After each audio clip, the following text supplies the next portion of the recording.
సూర్యాపేట జిల్లాలో అత్యంత విషాద ఘటన చోటు చేసుకుంది. అనారోగ్యంతో వృద్ధ దంపతులు ఘోర నిర్ణయం తీసుకున్నారు. పిల్లలకు తాము భారం కాకూడదని ఆత్మహత్య చేసుకున్నారు. ఇంట్లో గడియ పెట్టుకొని పెట్రోల్ పోసుకొని బలి తీసుకున్నారు. తల్లి అక్కడికక్కడే మృతి చెందింది. తండ్రి హాస్పిటల్లో మృతి చెందినట్లుగా కూడా తెలుస్తోంది. కేసు నమోదు చేసి దర్యాప్తు చేస్తున్నారు పోలీసులు.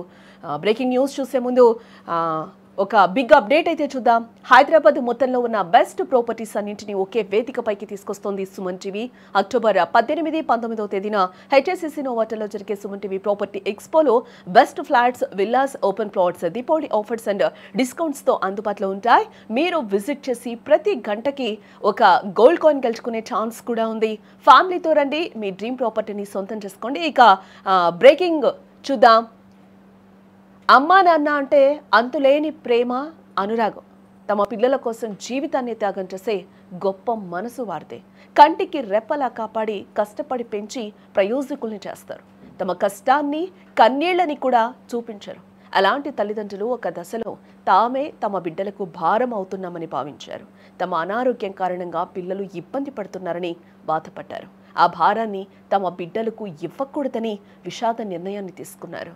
ఆ కనిపించిన కన్నవాళ్లే తమ జీవితాన్ని ముగించుకున్నారు.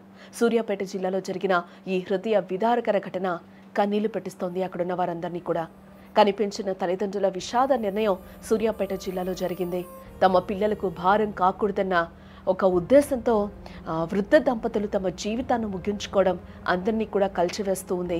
ఈ హృదయ విదారకర ఘటన ఆత్మకూరు మండలం బోట్యా తండా పంచాయతీ పరిధిలో చోటు చేసుకుంది. భూక్యాలచ్చు ఆయన భార్య వీరమ్మ ఈ విషాదానికి పాల్పడ్డారు. ఈ దంపతులకు 3 కుమారులు, 1 కుమార్తె కూడా ఉన్నారు. వీరందరికీ పెళ్లిళ్లు కూడా చేశారు. కొన్నాళ్ళుగా ఈ వృద్ధ దంపతులు ఇద్దరు కూడా తీవ్ర అనారోగ్యంతో బాధపడుతూ ఉన్నట్లుగా కూడా తెలుస్తూ ఉంది.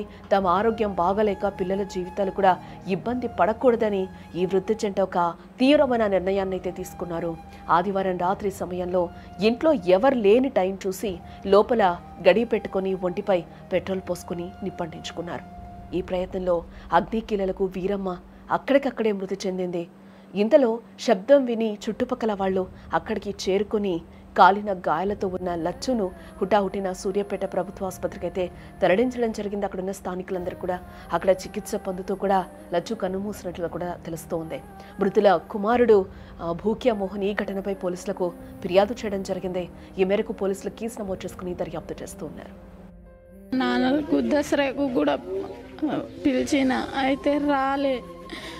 ఇక్కడనే ఉంటాం బిడ్డ, నాకు అసలు కడుపు నొప్పి ఉంది, నడుము నొప్పి ఉంది అని చెప్పింది.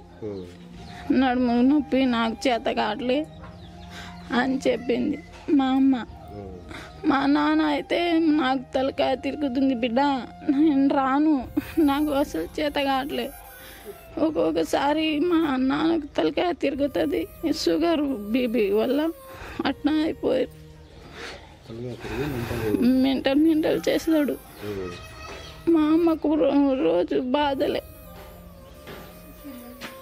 మా అమ్మ చూసుకుంది. మా అన్నలు కూడా మంచిగానే చూసుకోరు. మా అన్నలు గింతగా నన్ను వస్తే హాస్పిటల్లోనే పంపుతారు. ఇద్దరికి తోలి వస్తారు.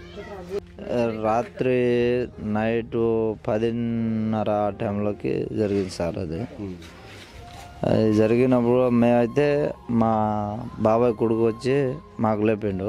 మా అన్న వాళ్ళు పని చేసి అలసిపోయి పడుకున్నారు. ఇక ఏం చేసుకున్నారైతే మాకైతే తెలియదు సార్. పోవాలంటే మా బాబాయ్ కొడుకు బయటకు వచ్చిండు, ఆయన కేక వినపడింది మామూలుగా. ఇక వాళ్ళు డోర్ లాక్ చేసి ఉంది, ఈ కిటికీలు ఇవన్నీ లాక్ చేసి ఉంది. ఇక పగలు కొట్టి లోపలికి వెళ్ళి అంతలోనే మా అమ్మ చనిపోయింది సార్. లోపలలోనే చనిపోయింది. మా నాన్న కొన్ని ఊపిరితో ఉంటే ఇక అంబులెన్స్ ఫోన్ చేసి అనారోగ్యం అంటే ఏమేమి అంతా కాలిపోయారు సార్ మొత్తం. మీ నాన్నకి ఏమన్నా పక్షవాతం ఉంది, మా నాన్నకు కూడా షుగర్ ఉంది. ఇక అవి వచ్చి కూడా 7 సంవత్సరాలు అయింది సార్. 7 సంవత్సరాలు అయింది అది వచ్చి. వచ్చినప్పుడు ఇక ఇక మేము చూపించనే ఉంటున్నాం. డబ్బులు పెట్టుకొని మేము అంత కష్టం మీద రెక్కలు కూలి చేస్తేనే డొక్కాడేది. ఇక ఆయన కూడా మేము పని చేసుకుంటా వాళ్ళని సాదుకుంటా మేము బాగానే చూసుకుంటున్నాం అంతా. కానీ ఇక వాళ్ళు ఏం చేసుకున్నారైతే మాకైతే ఇక తెలియట్లేదు.